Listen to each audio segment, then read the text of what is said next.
Right, hello everybody. I've already made a video showing you how the unboxing of this product went. This is the Campark T90 trail camera, which is what you use to film wildlife and stuff like that. Cameras that you leave outdoors strapped to a tree, for example, and they automatically record anything that moves in front of them. So you can record birds, animals, etc, etc. So this video, I'm going to attempt to set it up. This will be the first time I've ever attempted to set this particular one up before. I've set up plenty of other trail cameras before, including other Campark models like this one here, which is the T86 model. This is a 1080p full high definition model. So I have set up cameras before, but let's just see how the 4K model goes at being set up. Hopefully it's not too difficult. I've just been looking through the instructions. There's a hell of a lot of instructions. If you've never set one up, it does look absolutely baffling, but let's get to it. So the basis of what you're going to do, obviously open up the two locking bits on the side there, the buckles, and then you're going to want to put the batteries in. So click on the battery ejection thing. I remember last time I did it, it was really stiff when I opened it in the unboxing. Right, so you have to really press it down to get this to pop out. It shows you which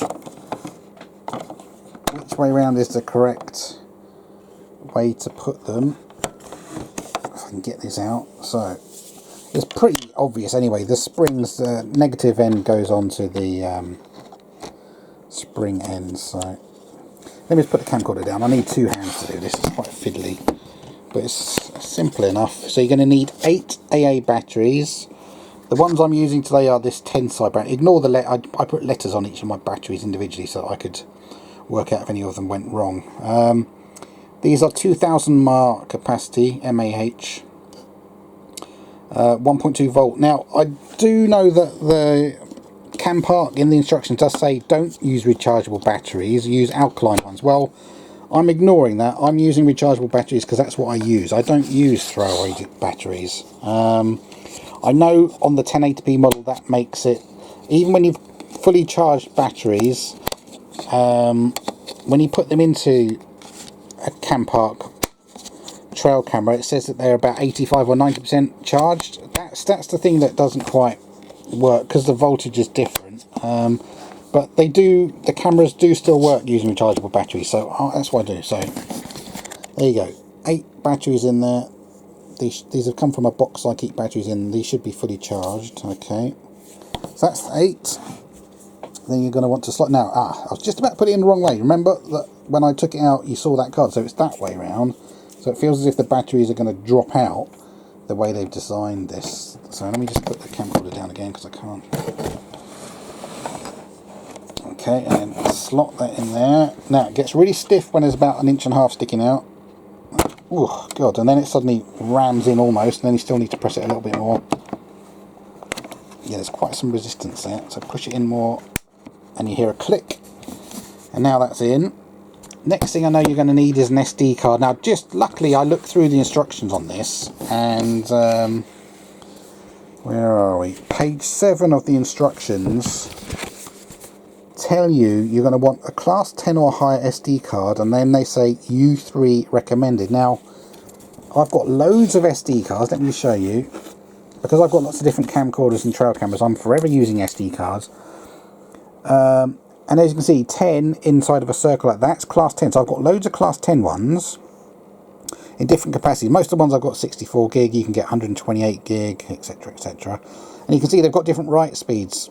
That writes at 120 megabytes a second, that one writes at 80 megabytes a second. I've got some older ones that write at 30 megabytes a second, but they're all class 10. All of these work fine for my camcorders that record in 1080p, but for 4K quality, they're saying you want U3, not just class 10, but U3. So I'll just show you. So here's another SD card I've got that says, there's the 10 in the circle, that's class 10. U, well, the U is around the wrong way. That's not really how you'd write a U, is it? Well, I suppose it is, sorry. 3, but there you go, U3. So you want a class 10 card that's U3. So instead of just SanDisk Ultra, I'd recommend the SanDisk Extreme Pro range, and you can see this one writes at 95 megabytes a second. So even though I've got an SD card there that says it writes 120 megabytes a second, that's even faster, It's not U3, so I'll put this one in the camera and see. This should be fine. That's what they say. 64GB capacity. Again, I might have to buy a big capacity if where I leave these trail cameras I end up getting loads of footage. I'll have to work out how quickly the footage fills up a card when I'm in the field. But okay, let's get my lighting a bit better. So the SD card is on the side here, right near where one of the buckles would be. SD card, they've got your little diagram on the side showing you the chunk out of the card. Well, they've got it that way around. So if you look at your card, you've got a chunk out of the card. So presumably that means you put the card in that way. Let's see if that works. So match the chunk out of the corner of the card. Yeah, that feels right. And then you're going to need your fingernail. It's so small, you've got the lip of where the case shuts in your way, so you have to use your fingernail. You hear that click? That sounds like it's gone in okay and it's locked in place. So, stickers showing you where the SD card slot is. I can remove this now. Sticker showing you where the power button is and battery compartment switch. So pull that off there. You don't want that on anymore. That's to go in the bin. Okay, so you've got batteries, you've got an SD card. You've taken, hopefully you should have already taken the stickers off the sensors, which is what causes the camera to be triggered and record. There were 3 stickers on each of these 3 PIR sensors. Make sure none of them are stuck on these holes here on the front of the case. Put your fingers right through because they can come off and get stuck there. So that's all clear. Right, so what we got to do now, we know how to switch it on. So turn the camera around and you can see the switch there. Now don't switch it on. I want it to go to the setup mode because I need to set out. You need to set things like the time and date and when you want it to record. So just moved it to setup mode. Oh, there we go. Camera's now come on. Ooh, I'm filming myself. Didn't want to do that. So it's looking at me at the moment. Okay, so I can see that it's actually filming me. Now, what do I want to do? Oh, so what I'm going to do is I'm going to click on the menu button. Here we go. Right. Let's see. Ugh. Every time I point this at me now, it's going to be filming my face. So I'm going to have to leave it flat on the ground so I'm not filming myself. So, camera mode. Let's see. Let's click OK and see what happens. Now, it's currently set for photos. I don't tend to leave my... I don't want photos. I want video. So, in order to get to video, I'll use the arrow keys on the side. And the buttons are quite small. I don't like how small the buttons are. They're just about big enough to get the correct button. But let's do... So I've pressed down. I'm now on video. And you can set it to do photo and video. I'm just going to leave it on video. So OK is to select that. So press OK. Right. So I've set camera mode. Photo resolution. So to get down to the next thing, let's use the arrow button on the side there. And then you have to click OK. And this is where you set it up if you were going to be taking photos. You've got this choice of qualities. Again, that all depends on what quality of photo you want to take. Because I'm not going to be taking it for any photos at the moment, I'm going to leave it as is. But you simply use the arrows to go down and choose a quality. Even 5 megapixel photos are fine for most people, but if you're trying to get really amazing quality, you'd go for the highest quality, which is 24 megapixel. I'll leave it on that for now and then click OK to select that. Multi-shot, let's go down to that. So arrow on the side here, down button, multi-shot, click OK to select that. And this is where you would choose how many photos you want it to take each time it goes off. And because, you know, one might be a bit better quality than the other one, most people would choose to do more than one photo at a time. So let's go down, use the down arrow. And let's choose 3 photos and then click OK. Right, next, I want to get to video recording. So down arrow, video resolution, click OK. Now this is where you set it up for how you want to record. Now obviously 640 by 480 is old standard definition TV quality. So think of the TV quality you used to watch in the 1980s. Nothing compared to 720p is okay. 1280 by 720p, no. Where they've got it now, 1920 by 1080p, that's proper 1080p quality. And as I've said, I've already got trail cameras that record in 1080p quality, so there's no point in me setting up as that. The whole point of buying a 4K camcorder is to record in 4K. So let's use the up button. Let's just look at the differences. So you've got 2688 by 1520, that's a bit better. But let's go all the way up to the best one they've got. That is 4K quality. So 4K is 4 times. It's supposed to be 4 times better. So 4 times as many. Or basically, no, you can actually see 1920. That's 1920 pixels. So if you double that, you get to 3840. So I need a bit of paper really to show you this. I'll draw inside the. Let me attempt to draw something. So when you're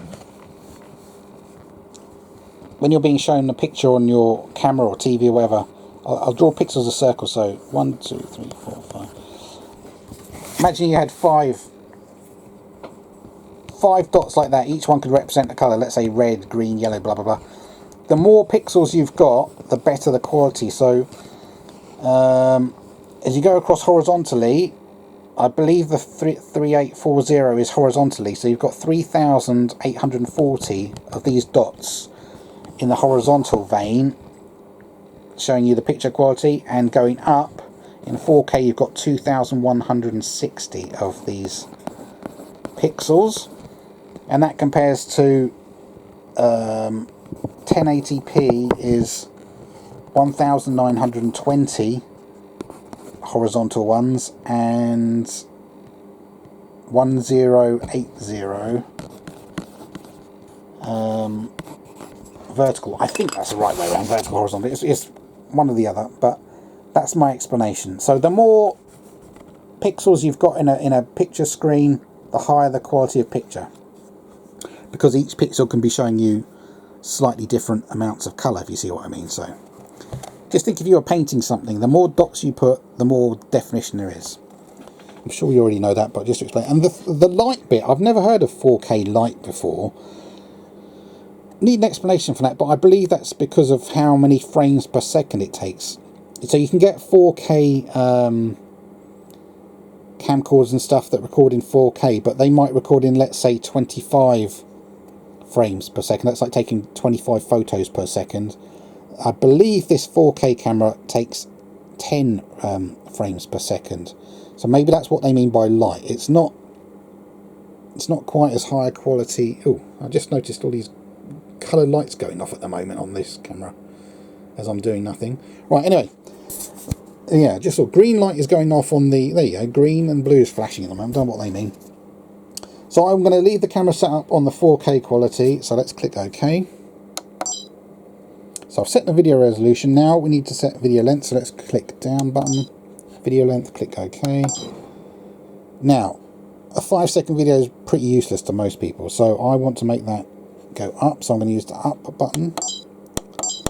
Let's hold it down and see what happens. Alright, okay, so hold it down if you want to go. So 30 seconds might be okay for most people for videos. I've fallen into the habit of nearly always recording 1 minute long videos, because when it comes to wildlife, quite often the camera goes off and you might see something, then they might wander off screen for a few seconds. They might come back at about the 30-second mark, then they might wander off again. I reckon about 1 minute long videos is perfect. Any longer than that and you might be recording, you know, 2 minutes of nothing. The first minute you might see wildlife and then they wander off and then you've got 2 minutes of nothing. So I think a 1 minute long video is long enough for most people, their attention span these days. So I'm going to leave it at 1 minute, and let's just to show you how long they can be. Oh, hang on. I thought this could record in longer than 1 minute. Let's just see. Let's see what happens when you get to 1 minute. Now, how do you get higher than that? Oh, there you go. 2 minutes you can. Yeah, 3 minutes is, I believe, the longest you can record for. Let's go. Press it again. It's gone back to seconds, so I'll have to go through it again. So you've got a choice. Up to you if you want to record a 30-second video, 60-second video, 2 minute or 3 minutes. So I'm going to do 1 minute long. I'm going to click OK. Next, audio recording. So press the down button and then click OK to select that. Now, on or off. If you don't want audio, you don't want audio. But what's the point of having the ability to record audio and not using it? So I'm going to leave that as on. Click OK to select that. Next, use the down button to see what's next on the menu. Pir interval. These are the PIR sensors. This is what detects, it's either heat or movement which sets them off. I think it's heat. I don't think they're triggered by movement. But anyway, it's another thing for me to check. So PIR interval. Click OK. Now, this is basically the gap. So say the camera's gone off and it's recorded something. Once it's stopped that recording after a minute, like I've said it, when do you next want it to be triggered? So do you want the camera to immediately start recording again, or do you want to give it a gap? Let's say it's gone off and now you don't want to keep seeing the same thing. It's probably the same deer or the same badger or the same whatever you're recording. You can leave a gap. Let's see what the options are. So I'm going to use the up button. We're on 1 minute at the moment. You can have a 1 minute gap, a 2 minute gap, a 3 minute gap, a 4 minute gap. Blimey. Oh, I didn't realise you could go up that much of a gap. Blimey. Wow. Oh, I had no idea it gave you that many options. It doesn't do that on the 1080p one, I don't think. Christ. Let's just hold it down. Oh wow, I had no idea you could leave massive great gaps like this. Why on earth would they give you the option to do that many? And then let's go down. What's the minimum? Okay, the minimum gap seems to be 5 seconds. So as soon as one video is recorded, there's a gap of 5 seconds before it could then possibly be triggered again. I like to, if you're setting a camera up, you're setting it up for a reason. So if you're using it, say you're using it for security on your house to see if there's burglars around, sod's law, in the time when you've decided not to be recording is when something would move. So I would set it for the minimum amount personally. I would want it to keep recording. If you set it out at night time to record stuff, you want it to be always there, ready and working. So even a 5 second gap, you might miss something that's happening. So 5 seconds is how I'm going to leave it. So click OK to select that. And then let's use the down button to see what the next option is. Side PIR sensors. So the two side PIR sensors is where I'm pointing with my finger. That one and that one. They point sideways, as I explained in the unboxing video. When an animal's walking towards where the camera is, obviously if you wait until the animal's right in front of the camera to be detected by that one, there's a 0. I think it's a 0.2. Yeah, you go 0.2 second trigger speed on these. So by the time the animal's right in front of the camera, sometimes they can walk straight off your field of view and you hardly see anything. You might see like the rear of a deer as it walks past. The idea of having these cameras, the PIR sensors pointing out the side, is that they will detect something coming towards the side of the camera, so the camera is recording by the time the creature is then in front of the camera. So blooming good idea to point them sideways. Anyway, side PIR sensors. So next you want to click OK and let's see what the options are. Now they can either be on or off. For the love of God, leave them on. Okay, click OK. And let's go use the down button, see what the next option is. Pir Sensor Sensitivity. Click OK. And this is where you can choose how sensitive they are. So I've set up these cameras pretty much daily for over a year, and I've had previous cameras. So I've been using trail cameras for a few years now, and I've had them set up pretty much every day of my life in that time. And I can tell you that things like moths do get detected, even things like daddy long legs. Do you know those creatures? Do you get them? I know we get them in England. I don't know if you get them in other countries, but insects can trigger off. So if you wanted to possibly not record little insects, if you're not after insects, then you might want to put the sensitivity to low. You can leave it medium. I want high sensitivity. I want it to record everything. As I said, again, what's the point of having a camera set up if it's not recording what's out there? So you want, unfortunately, it's sod's law, you will pick up stuff you don't want. You will pick up your neighbour's cats coming into your garden to nick food you put out for other animals like hedgehogs. You will get moths triggering the camera. You will get all sorts of insects triggering the camera. But I prefer high sensitivity. So I use the down button, high, and select OK. So PIR sensitivity I've set for high. I want it to record as often as possible. And then I'm going to use the down button, see what the next option is. working timer. Let's click OK and see what that's all about.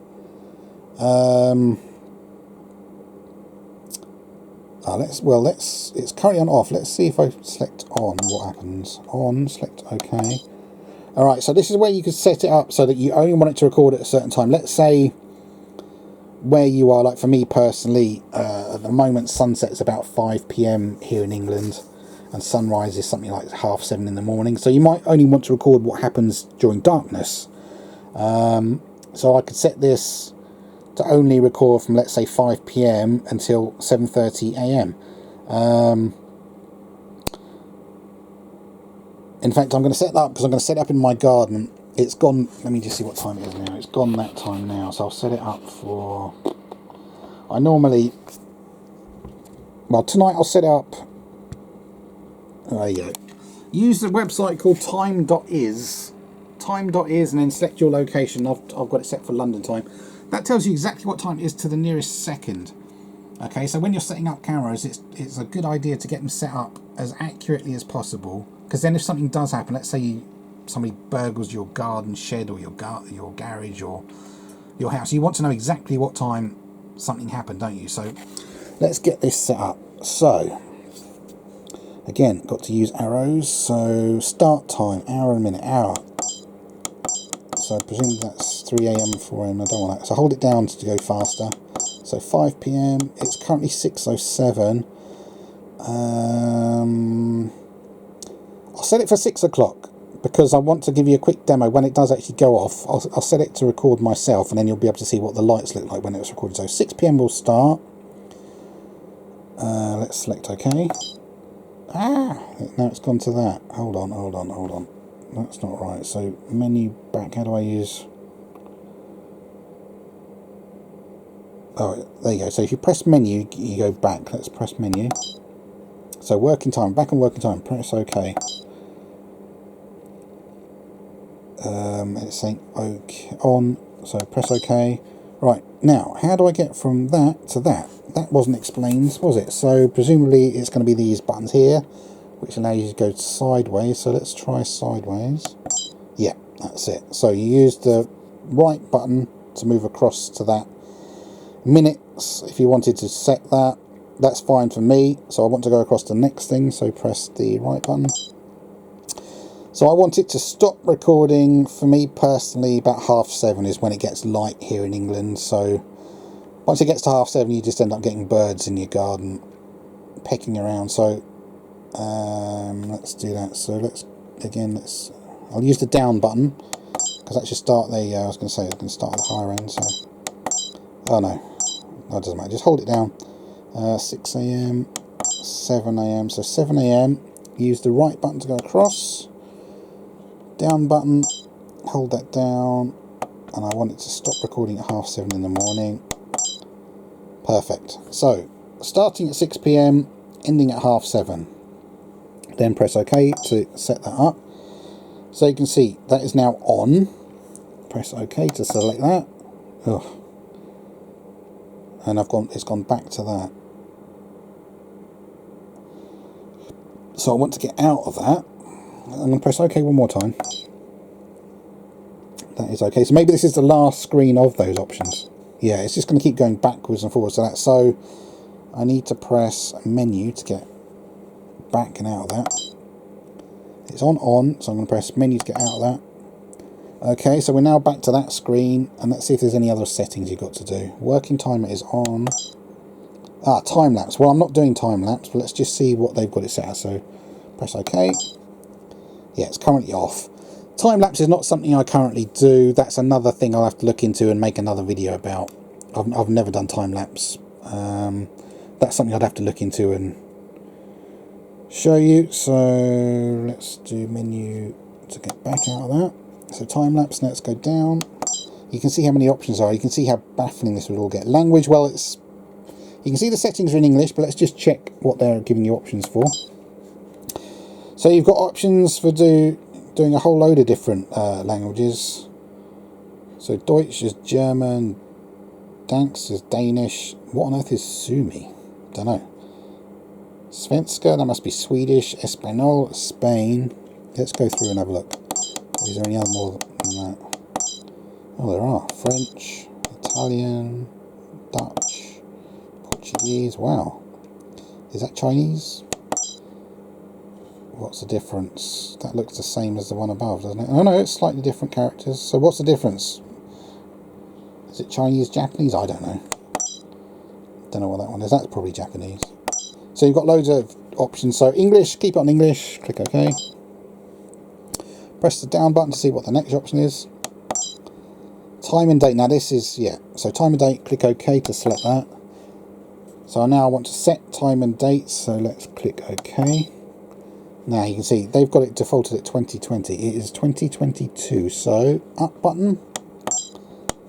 2022. Now I need to go across. So to go across, use the right button. And now it's on December. It is currently February. So I'll use the up button. January, February. Okay. Now I want to go across. Use the right button. And today is the 7th of February. So down button. Let's just make sure it does have all 31. 28 because it's February. Okay, right. So 7th of February 2022. In England we do the 7 first, so it would be 7/02/23. It's confusing when different manufacturers do the dates in different ways. Okay, so that's done. Now I need to get to the next thing, so let's try the right button. Yeah, so that's now gone to that. So this is how we set the time. So it's nearly 6:13 PM. So I need to up button 6, and then use the right button to go across, and then use up.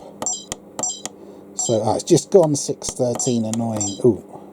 So I'm gonna have to wait till it's 6:14 on the on this to set this. Like I said, I could set it now and I'd be 40 seconds wrong, and you might think 40 seconds is nothing, doesn't matter, but get it as accurate as possible. Like I said, if you do set these up in your garden to film wildlife, you never know, you might film some burglar coming over your fence, fleeing something, or looking around you. You want it as accurate as possible. It does help to know exactly when things happen, and even for wildlife it's useful to know. Say you've got a fox visiting your garden, you want to know when exactly. So here we go, I'm getting close. So 50. Once it gets to so I'm going to press OK as soon as I'm as accurate as possible. 57, 58, 59. So I've now pressed that, and you can mess around if you wanted to change the time format or the date format, so you could switch those things around. I might as well show you while I'm doing this. So use the down button, time format, click OK. Oh, so you got the option of 24-hour clock or 12-hour clock. Obviously 24-hour clock is what most people are used to these days, so I'll leave it on that. Click OK. Date format, click down button and click OK. So there you go, you can switch it around. You can have day first, year first, day, month, year. I'm going to do day, month, year because that's what we do in England. Day, month, year. Yeah, that's what I want. Click OK to select that. So we've now done all those settings, and now I want to get out of that. If I click OK, what happens there? We just go back again. We get into this. So menu back and menu back to get out of that. Now use the down button. See what's next in this options. Jesus Christ, there's so many options for setting up photo stamp. Well, let's have a look at it while I'm doing this. So when you take photos, do you want the time and date to be stamped onto the photos? Most people do.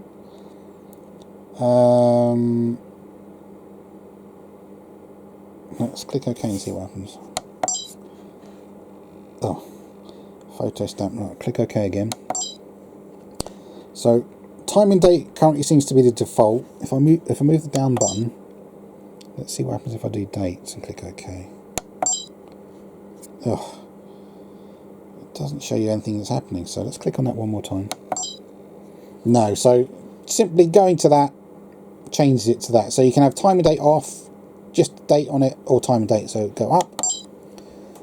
Time and date on is what I want, so OK to select that. So, and now I'll use the down button, see what's next.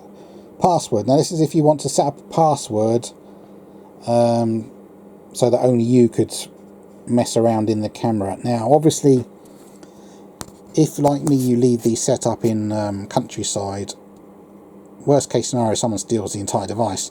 If someone does steal it, you might not want them to be able to mess around and set up how they want, so you could password protect the device if you wanted to. Let's try that. So password, click OK. So you've got the option either on or off. Shall I set up a password for this or not? Trying to think, do I want to set it up or not?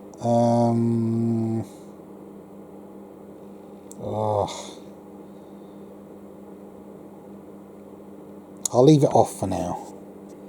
Yeah, I'm going to leave it off for now. So click OK, get out of that, get to the menu again. Beep sounds. Let's see what the options are. Click OK. Either on or off. It's useful to have beeps when you're pressing stuff, because then at least you know you've pressed stuff. So I'm going to leave it on. So click OK. Next, go down again. Format the memory card. Yes, always do this. For some reason I put a memory card into one of these cameras once, left it set up in a field somewhere, came back after a week and it had recorded nothing. Came home, put the SD card in my in a camcorder to check it worked. It worked in a camcorder, I made recording. But for some reason you do need to format them. And the best way I can describe it to someone that does understand what that means, think of like a field. It needs to be ploughed. When you format an SD card, you're basically ploughing over all the sectors on the card and making it ready to be recorded to. That's my way of explaining it. So format the memory card, yes. So click OK. Warning, all data will be deleted. So anything on that SD card you're about to use is going to be deleted. So make sure it's empty for God's sake before you do this. What I normally do, buy yourself something like this. One of these integral cards that has got a USB connection. You stick that end in your computer and then you can stick the SD card into the side here. That's how I transfer data from my camcorders into my computer. So you put the SD card or micro SD card into the side of one of these, attach this to your computer, and then that's how you download the footage from SD cards into your computer. Because most computers don't have an SD card slot. Some do, some don't. But anyway, that's the way around it. And these only cost about £2 on Amazon or eBay or whatever. So I've used loads of these integral branded ones. They are good. Anyway, yes, we want to do that. So use the up button. All data will be deleted. Yes. So click OK. And give it time to do that. Well, that was quick. Yeah, I know it was empty, so there was nothing for it to delete. So so in theory, the card's now formatted. I'm just going to double check, so I'm going to do that one more time. So click OK. Use the up button. And click yes. So I'm going to click OK. There you go. Done.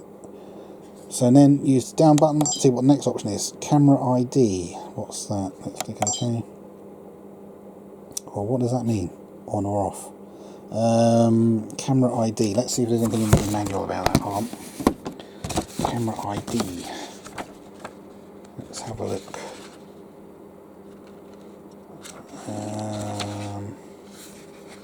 I'm looking through the instruction manual.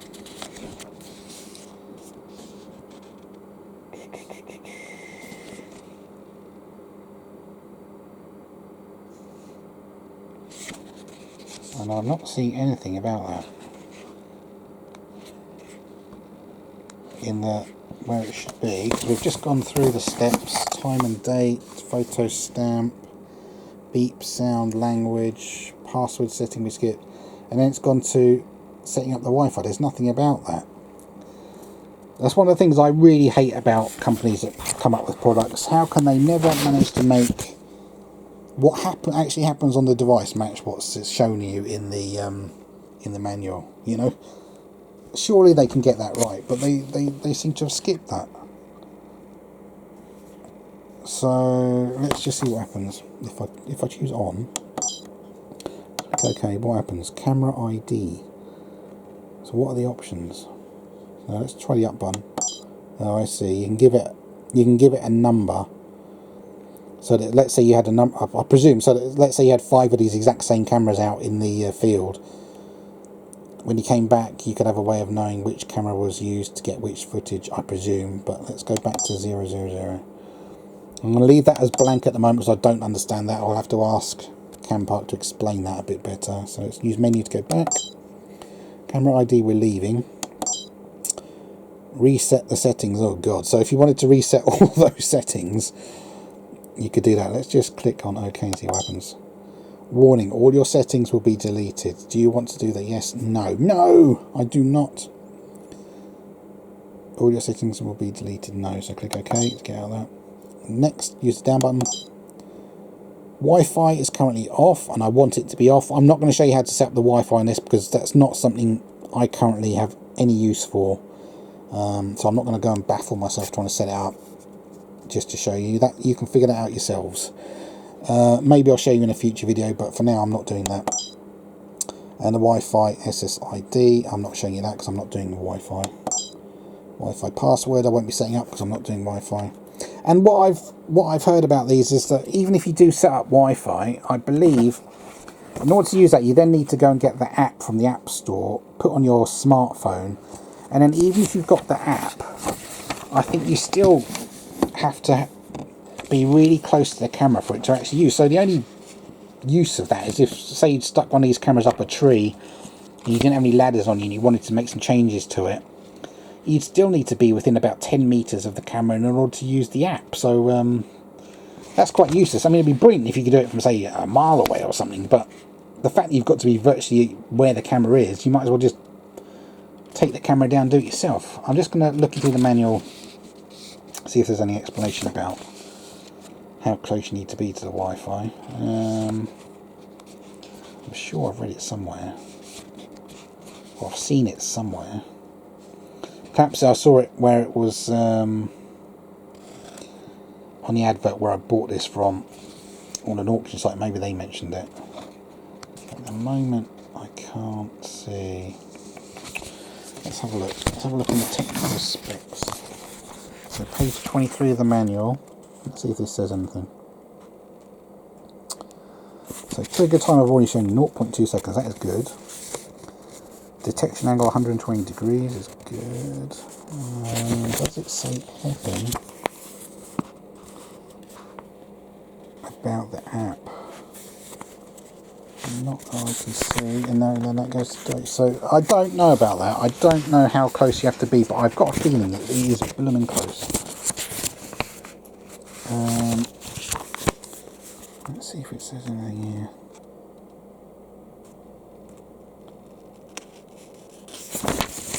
Anyway, not important for me. You might want to know that, but personally I don't.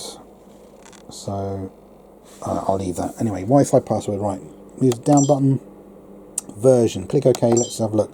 And that tells you what model you've got. I've got the, well, you already know it's the Campark T90 because that should be on the box you've bought it in. And then it's got a slight difference. So the slight difference is maybe they've done slight differences to some of the software that's in the camera. Okay, click OK. And then it's down button. And there we go, you're back to the top. You have now set it up. That is now set up, ready to use. So I'm going to use menu to go out of that. So the camera, I can see that's my light up above me. So what I'm now going to do is I'm now going to switch this to on.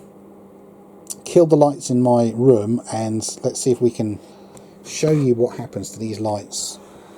So once you've switched, you've got batteries in there, you've got the SD card in there, you've gone through all those setups. Oh, let's just show you the front of the camera now. Now it's showing you the date. Let's just make sure it matches what's on my computer screen. So today is the 7th of February 2022. According to this, it's 6:25 and 42 seconds. Right, hold on, I'm going to quickly pan to my computer. So 6:25 and 50, I'll move. 6:25, so I'm slightly fast. I'm a few seconds fast. Somehow, I don't know how that's managed to change in the time I set up, because you saw me set up exactly. So you can see it is going to lose time and gain time, I expect. I don't think it's going to always be within 1 or 2 seconds, because it's somehow managed to lose time already. Let's just see. So 5, and it's on. Yeah, it's about 10 seconds fast already. In just that time I've been setting it up. But close enough. That'll do me. You can see you've got a symbol up there showing you SD card, so it tells you you've got an SD card. You can see it's set up for video. That's a video camera image. 4K it's set up for. I don't know what this 2 hours 53 business is. I presume that's how much footage they think I could fit on an SD card in that quality. So they reckon I could get nearly 3 hours of footage onto an SD card in the quality I've set it out. So 3 hours. That's good. Okay. And again, you'll have to work out how quickly the batteries get used up. I know personally, when I use these 1080p models and set them up in the wilderness, depending on how often it's going off, what wildlife you've got in the area, you can get like 50 videos a night, and within about 4 days, 200 videos, you still got enough capacity on the SD card to carry on making videos, but your batteries are going to be close to the limit. They're going to be down to like 20%. When your batteries get to about 20% in these devices, I recommend you change them, recharge them. Don't let it go any lower than that, because it might not have enough power to fully power all the lights. So let's now switch this on. You've got it set up. Let me just get this here. So you've currently got it on the setup screen. So now let's move it to the on. You've got a countdown in seconds. 5, 4, 3, 2, 1. That's going to start. That's going to be armed. So I'm going to close this. Let me just quickly. I'll do one of the buckles to lock it. I don't need to do both. It's just a demonstration. Now I'm going to kill the lights. Let's kill the lights. Kill my computer screen. That's giving us some light. And I'm going to light the side. Ooh. Hold on. Let me go and kill the main lights in the room, and let's see what happens. Right, it's pitch black in the room I'm in now. Ooh. Okay, and none of the lights are currently on the trail camera. I'm waiting for it to be. I'm moving my hand around in front of where I think the camera is. I can feel it now. I'm trying to get the camera lights to go on, so I can see whether these are no glow or. I don't think they claim to be no glow. I think they're low glow. No glow means that when the camera's on at night recording wildlife, even the wildlife can't see that the infrared lights are on. There we go. It's just come on. So the low glow lights. Now don't worry, it's not as bright as that. To the human eye, I'm seeing quite bright red lights. The camcorder is making it look like they're really bright whitish purple lights. That's just the camcorder the way it sees. So that's how many lights you can see are on the device. Let me just turn it around. So when it was actually set up, that's the way it would be. That's the shape of the lights on the device. So a human would be able to see that. It's almost like like a bike reflector on the light. It's that kind of reddish, reflectory red, not this really bright that the camcorder is making it look like. Okay. So human would be able to see that, but if say this was on a fence post in your garden, a burglar might think it's like a reflective light. Maybe that's definitely not no glow anyway. So again, wildlife would be able to see that. If a human eye can see that, wildlife can see that. So reddish, number of reddish lights. Oh, it's just gone off. Okay, so it's just made the first recording. Don't worry about that blue light. I think that's my computer behind, something flashing. Yeah, so it's just started recording the next video. So there you go. Nothing more to say really. I will put this out in my garden tonight, this camera, and I will get some recordings. I'll put some recordings onto the internet to show people the quality of what I get with it, and I'll be able to compare 4K footage from a Campark trail camera to the 1080p I'm used to, and I'll be able to tell you if there is a difference. Does it look better at night? Do these cameras make stuff look better at night, or do they make stuff look... The daytime stuff should be a lot better. 4K should look quite a bit crisper than 1080p, even though 1080p is good. So there you go, folks. Let me just put my light back on so I can see what I'm doing. Right. So you can see they're on now. And again, to the human eye, they don't look like that at all. Now it's gone off. It's the camcorder making them look really bright like that. It's a kind of a reddish. There you go. I've just got it to go off again. Now, when I've got light on, yeah, I can still just make a really faint reddish. All of these things you're seeing as bright pinkish purple. To the human eye, they're like a dark red. As I said, almost like a reflector on a bike, if you know what I mean. So anyway, that's the device. That's it going off and recording. Hope this has been useful to you. Like I said, at the moment you can buy these on auction sites for around about £65 and upwards. I've seen them as high as about £110, £120 for the same model. So shop around on auction sites. I've looked on Amazon. Amazon don't seem to sell this particular model, but they do have one that looks exactly the same with a different brand on it. So I'm pretty sure that the factory that makes these makes them under a different brand for Amazon. For some reason, Amazon don't want to sell the ones that say Campark on them. It could be because they don't want to compete with other shops on price, so they pretend it's a different model, but it's not. And I've got no idea what these things are on the back are. Anybody knows what those things are? I'd love to know. Right, there you go. Anyway, thanks for watching, folks. Click like if you like this. Subscribe to me. Don't forget to have a look through my other videos. And as I said, I'll make videos soon to show you what I actually got on this camera. So that was the setup video for the Campark T90 trail camera. As I said, roughly £65 in February 2022 in England, and upwards in price. So £65, £70, that's roughly what you're looking at. And I have to say, they're a fair bit bigger than, if I compare it to a 1080p model. Look at the difference. That's a couple of inches higher than a 1080p camera. In terms of width, they're pretty similar. And they both use 8 AA batteries and an SD card, but as you've seen, you need a faster SD card for this model. Anyway, that's it. I'll shut up now. Thanks for watching. Bye bye.